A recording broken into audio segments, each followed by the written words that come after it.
नमस्कार दोस्तों, स्वागत है आपका अपने यूट्यूब चैनल में। और आज हम जिस स्टॉक की बात करने वाले हैं उसका नाम है बर्जर पेंट्स। बर्जर पेंट्स इसलिए चर्चा का विषय बना हुआ है, एक तो एफएमसीजी सेक्टर में, कंज्यूमर कंज्यूमर गुड्स सेक्टर में एक तेजी आनी शुरू हुई है। दूसरा, इस स्टॉक में एक बॉटम बनना शुरू हुआ है और इस स्टॉक में सबसे अच्छी बात है कि पुल बैक आना शुरू हुआ है। और ये स्टॉक पिछले 2-3 सालों से उतना अच्छा नहीं चला जितना चलना चाहिए, जबकि इसके आप देखेंगे तो प्रॉफिट ग्रोथ, सेल्स ग्रोथ लगातार बढ़ रही है। इसका आप यदि फंडामेंटल एनालिसिस करेंगे तो इसका मार्केट कैप अच्छा है और इंडिया की सेकंड नंबर की पेंट कंपनी है after Asian paints. Asian paints के बाद सबसे ज़्यादा इसका मार्केट शेयर है वो है बर्जर पेंट का। Berger paint mainly Indian consumer goods में डील करती है, पेंट्स बनाती है, ज़्यादातर होम होम डेकोर पेंट्स बनाती है और इंडस्ट्रियल पेंट्स भी बनाती है।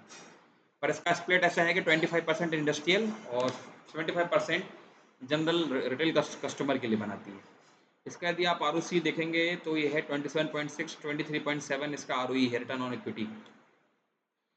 इस स्टॉक की अच्छी चीज़ ये है कि स्टॉक अभी ऑलमोस्ट अपने ईयरली लो के आसपास ट्रेड हो रहा है, मतलब 502 के आसपास है और इसका ईयरली लो 440 है। तो ज़्यादा महंगा स्टॉक नहीं है अभी, अगर आप इसको ईयरली लो के हिसाब से देखें तो।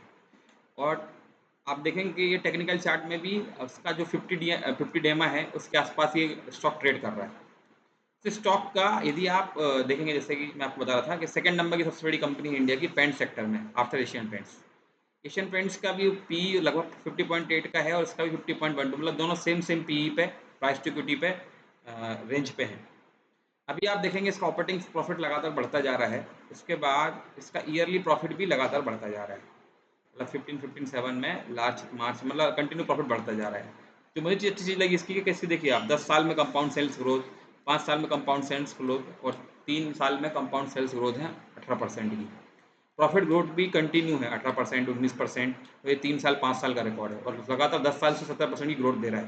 टोटल अगर आप एवरेज देखेंगे तो 36% की ग्रोथ है। इसका स्टॉक प्राइस क्या, अगर आप देखेंगे तो जैसे प्रॉफिट ग्रोथ बढ़ रही है, मतलब जैसा बिजनेस बढ़ रहा है जिस हिसाब से, उतना स्टॉक का प्राइस नहीं बढ़ रहा है। मतलब इस स्टॉक में अब अच्छा खासा वैक्यूम बन चुका है, जहाँ पे इसका प्रॉफिट तो बहुत ज़्यादा है, प्रॉफिट ग्रोथ बहुत ज़्यादा है, पर इसकी स्टॉक प्राइस उतनी ज़्यादा नहीं है। मतलब स्टॉक प्राइस अभी अब उस गैप को फिल करेगा, जहाँ पे इसकी प्रॉफिट ग्रोथ है उतने पे ही अब स्टॉक प्राइस पहुँचेगा। तो आप देखे होंगे लगातार 3 साल से ये स्टॉक माइनस नेगेटिव रिटर्न्स दे रहा है, पर इसकी प्रॉफिट ग्रोथ कंटिन्यू बढ़ती जा रही है, मतलब वो एक गैप फिल हो गया है। अब अभी आप देखेंगे कि उस गैप की वजह से एक अच्छा खासा इस स्टॉक में एक मोमेंटम आना शुरू हुआ है और वो एक वजह है कि ये स्टॉक हमारी नज़रों में बना हुआ है। इसका आप टेक्निकल ग्राफ देख लेते हैं। टेक्निकली ये देखें तो इस स्टॉक में 4 तारीख के बाद से एक बॉटम बनना शुरू हुआ। एक 440 का इसका एक मेजर सपोर्ट है, जो कम से कम 3 बार टेस्ट हो चुका है अभी तक। तो आप ये देखेंगे ये मेजर सपोर्ट है। यहाँ पे इसने, इस स्टॉक ने 2-3 बार ये अपना सपोर्ट लिया हुआ है। यहाँ पे आप देखिए, यहाँ पे लिया हुआ है। उसके बाद ये मेन सपोर्ट लिया हुआ है। ये सपोर्ट इसने लिया था 6 फरवरी 2023 को। उसके बाद सीधा 15 महीने के बाद फिर से वहीं उसी पॉइंट पे आके इसने एक सपोर्ट लिया और उसी सपोर्ट से ये स्टॉक फिर से आगे बढ़ना शुरू हुआ है। तो ये स्टॉक आराम से, ये दिवाली तक, क्योंकि दिवाली में ज़्यादातर पेंट्स की डिमांड होती है। दिवाली मतलब दिवाली के पहले आप देखेंगे तो दशहरा के आसपास से पेंट्स की डिमांड बढ़ जाती है, क्योंकि इसका ज़्यादातर जो चंक है इंडिया में वो है रिटेल सेक्टर में। तो आप ये मान के चलिए कि दिवाली तक ये स्टॉक आराम से 150 से 150 रुपये तक बढ़ जाएगा। मतलब अभी अगर इस स्टॉक 500 के आसपास है, 600 साढ़े 600 की चाल तो आराम से ये, मतलब अपने लास्ट हाई के आसपास तो पहुंचेगा जो इसने पिछले साल मारा था 25 सितंबर 2023 में। तो अभी ये स्टॉक में बहुत जान है और ये स्टॉक में देखेंगे मोमेंटम आना शुरू हुआ है।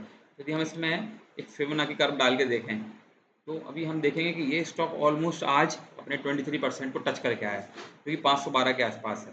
अब अगर ये ब्रेक करेगा और ये ब्रेक करता करता अपने गोल्डन एरा में पहुंचेगा, मतलब 590 के रेंज तो डेफिनेटली अचीव करेगा, 590। और इसका अभी भी आप 161% देखें, 794, अगर ये अपने लास्ट हाई को ब्रेक करेगा तो इसका फिर नेक्स्ट रेंज जो होगी 794 होगी। मतलब आराम से ये शेयर दिवाली तक 700 के तकरीबन पहुंचेगा ही पहुंचेगा। कोई फाइनेंशियल एडवाइस नहीं है ये, कोई मैं एडवाइज़र भी नहीं हूँ, बस जस्ट मैं आपको जो मुझे लर्निंग पर्पज़ से लगता है तो वो मैं आपको बता देता हूँ। तो लर्निंग पर्पज़ से लीजिएगा, बाकी आपको अगर स्टॉक में निवेश करना है तो अपने किसी सलाहकार से बात करके कर सकते हैं। अगर आपको ये वीडियो अच्छा लगा हो, लाइक शेयर सब्सक्राइब करें और लोगों तक पहुँचाएँ जिनके काम आ सकता है, जिनके काम ये लर्निंग आ सकती है। धन्यवाद।